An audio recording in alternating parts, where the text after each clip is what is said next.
नमस्कार, मैं हूं आपके साथ जानवी जायसवाल और बिहार की राजधानी पटना से बहुत बड़ी खबर आई है जहां पर गैंगस्टर चंदन मिश्रा की हत्या कर दी गई है। और चंदन मिश्रा की हत्या फिल्मी स्टाइल में की गई है।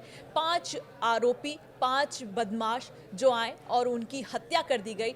आखिर चंदन मिश्रा कौन है और ये हत्या क्यों की गई, इस पे भी हम आपको चर्चा करेंगे। इसके बाद, इस हत्याकांड के बाद पप्पू यादव का जो बहुत बड़ा बयान आ गया है।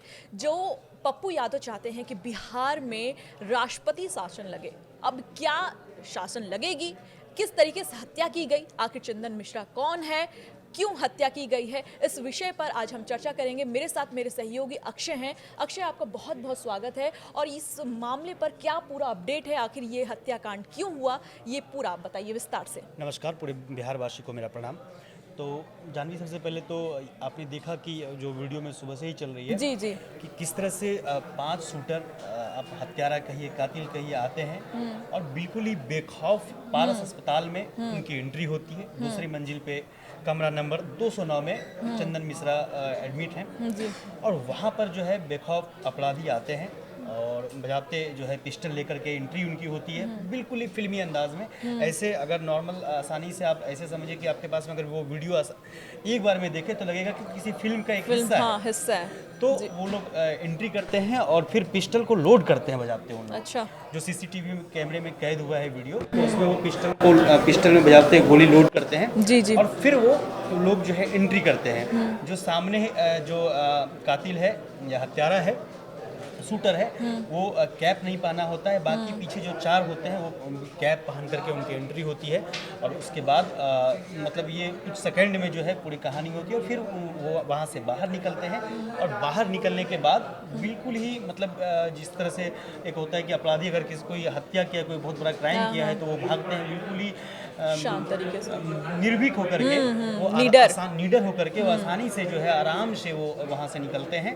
और फिर उसके बाद जो है पूरे चर्चा में आता है ये घटना। अब सवाल ये उठता है कि अभी उसके बाद जो है पप्पू यादव वहाँ पहुँचने की कोशिश करते हैं। हालांकि पुलिस जो है जो वहाँ पे व्यवस्था में होते हैं वो उनकी एंट्री नहीं देते हैं। इसको लेकर के वहाँ पे थोड़ा पुलिस और पप्पू यादव में जो है नोक झोंक भी होती है। लेकिन उसके बाद पप्पू यादव का ये कहना होता है कि उन्होंने कई सारे आरोप जो है लगाए हैं। हालांकि उन्होंने डायरेक्ट नीतीश कुमार पे कुछ नहीं कहा है, वो भी एक अलग चर्चा है। लेकिन अभी फिलहाल जो है बिहार के हत्या और अपराध पे चर्चा करेंगे। उन्होंने नीतीश कुमार पे कम, बीजेपी पे उन्होंने ज़्यादा सवाल उठाया।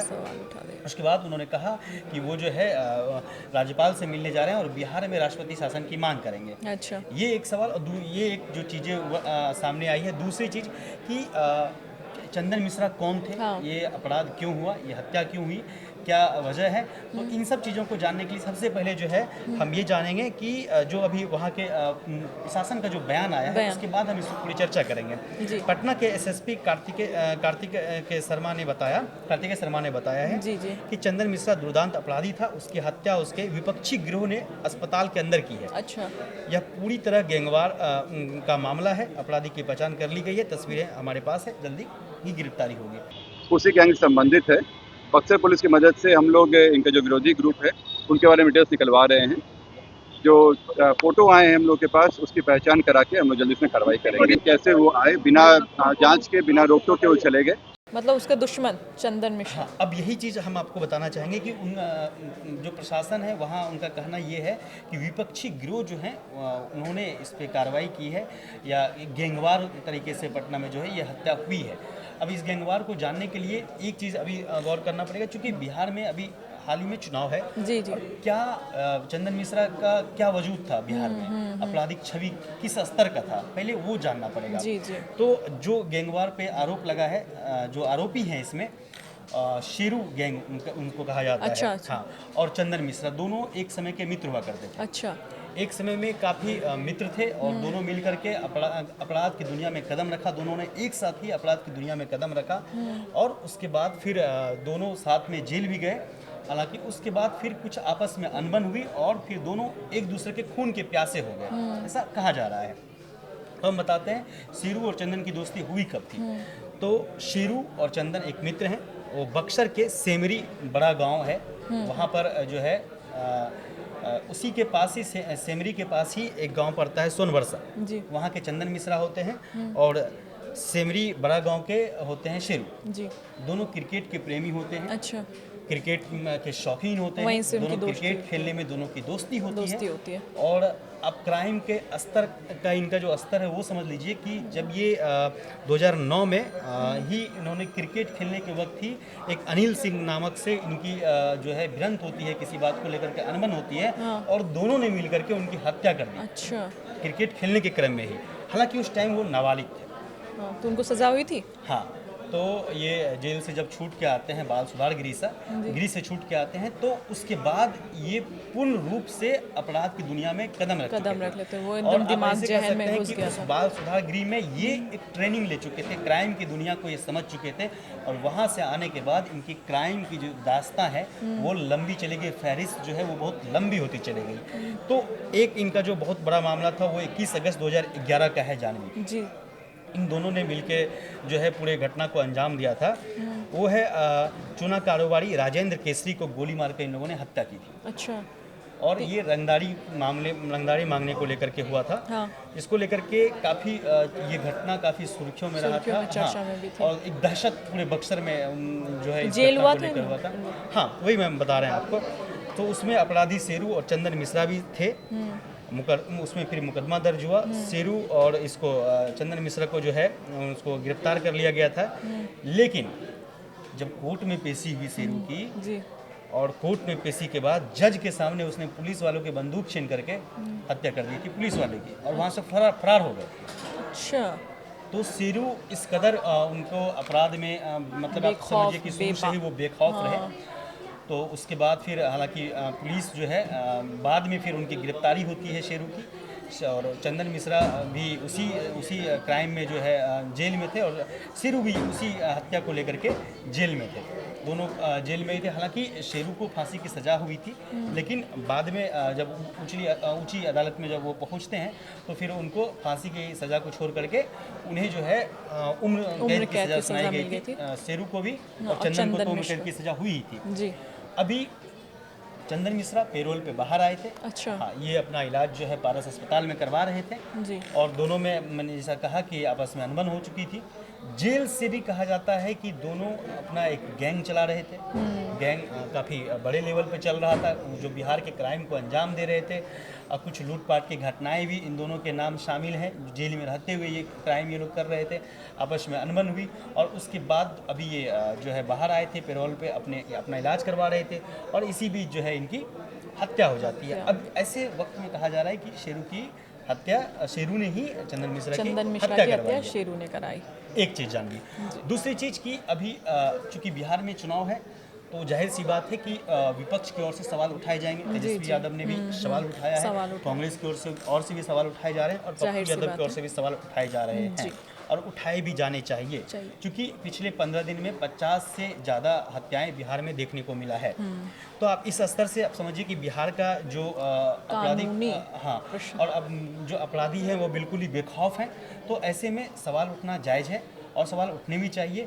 और आप ऐसे समझिए कि एक समय था जब बिहार में निवेश के लिए सोचा जा सकता था।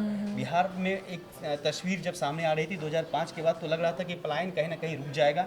लेकिन स्थिति जो अभी है, तो लोग अब बिल्कुल भी डर चुके हैं। हम आप भी अब वहाँ पे कुछ भविष्य के लिए सोचने से डरेंगे। तो ये एक जो बड़ी चीज़ है जानवी। अब बात करेंगे नीतीश कुमार को लेकर के। तो बिहार में नीतीश कुमार की छवि आपको पता है कि सुशासन बाबू की छवि थी, लेकिन हाल के दिनों में जो चीज़ें हुई है, तो मैं नीतीश कुमार जी से आग्रह करूंगा कि आदरणीय माननीय सम्माननीय नीतीश कुमार जी, आपसे यह आग्रह है, विनती है कि आप बिहार को बचा लें, बिहार में बढ़ते अपराध को बचा लें। क्योंकि ये मामला आपके इकबाल का मामला है, नीतीश कुमार के इकबाल का मामला है। ये मामला बिहार में नीतीश कुमार के सुशासन बाबू वाले फेस का है।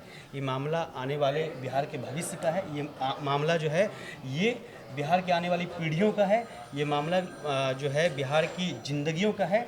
तो नीतीश कुमार जी आप किसी भी तरह से बिहार में पुलिस का खौफ पैदा करें, ना कि अपराध का खौफ पैदा होने ये दें। कानून व्यवस्था क्यों इतनी ढीली पड़ रही है बिहार में? वही क्योंकि आप ऐसे समझिए ना, अभी पप्पू यादव ने भी सवाल उठाया कि भाई जो नीतीश कुमार तो सोए हुए हैं, नीतीश कुमार जो है सोए हुए हैं। गोलीकांड तेजस्वी ऐसे यादव ने भी, एक ही है। ये हमेशा बार बार ये सवाल उठाते हैं कि भाई वो नीतीश कुमार तो बीमार हैं, सरकार जो है, सत्ता जो है बीजेपी और कुछ जेडीयू के ही कुछ मंत्री और सांसद जो है ये सत्ता को मतलब चला रहे हैं, पार्टी भी वही लोग टेक ओवर किए हुए हैं, ऐसा उनका आरोप है। और एक चीज़ जानवी, जो अभी जो ये घटना हुई है, तो उस जहाँ पे पारस हॉस्पिटल है वहाँ से बिहार पुलिस मुख्यालय की जो दूरी है लगभग 1.5 किलोमीटर की 1.5 दूरी है। किलोमीटर इस तरीके से पटना हाईकोर्ट 2.5 किलोमीटर, मुख्यमंत्री आवास भी लगभग 2.5 किलोमीटर के मतलब आसपास इतने है। बेखौफ बदमाश हो गए और हैं बिहार ऐसे में। स्थिति में इस बीच जो है पारस अस्पताल है और वहाँ पे हत्या होती है। हत्या हो रही है, बहुत ऐसे बड़ी में राजधानी के हाई शर्मनाक की सिक्योरिटी बात है जो बहुत। क्षेत्र है वहाँ पे भी उनके ऊपर भी सवाल उठ रहा है कि उन सुरक्षा की दृष्टि से जो बिहार के पटना के हाई सिक्योरिटी का जो क्षेत्र कहा जाता है पटना में, वहाँ की सुरक्षा पे भी सवाल उठता है कि कल जाहिर सी बात है कि डेट में अगर कुछ हो जाता है ऐसा, वहाँ पे सिक्योरिटी पे भी सवाल उठना जायज़ जायज़ है। है। और जानवी, हम और आप जब बात कर रहे हैं, इस बीच भी हो सकता है कि बिहार में किसी आपराधिक घटना को अंजाम दिया जा सके, दे दिया जाए। जा रहा है। इस तरीके से बिहार में हत्याएं हो रही हैं। अभी कारोबारी की भी हत्या हुई थी, गोली कांड तो लगातार हो ही रही हैं। जिस तरीके से बिहार में कानून व्यवस्था ढीली पड़ी हुई है, इस सब कांड से बिहार सरकार पर निशाना साध रही है विपक्ष भी, और जाहिर सी बात है निशाना तो साधना बनता ही है, क्योंकि बिहार की जो कानून है बहुत ही ढीली पड़ी हुई है, पूरा निरस्त हो चुकी है। जिस तरीके से कानून व्यवस्था से बिहार चल रहा है, मुझे नहीं लगता कि आज बात हुई बिहार में हुई गोलीकांड को लेकर, जो चंदन मिश्रा की हत्या हो गई। अगले एपिसोड में हम कुछ और खबर के साथ मिलेंगे। नमस्कार।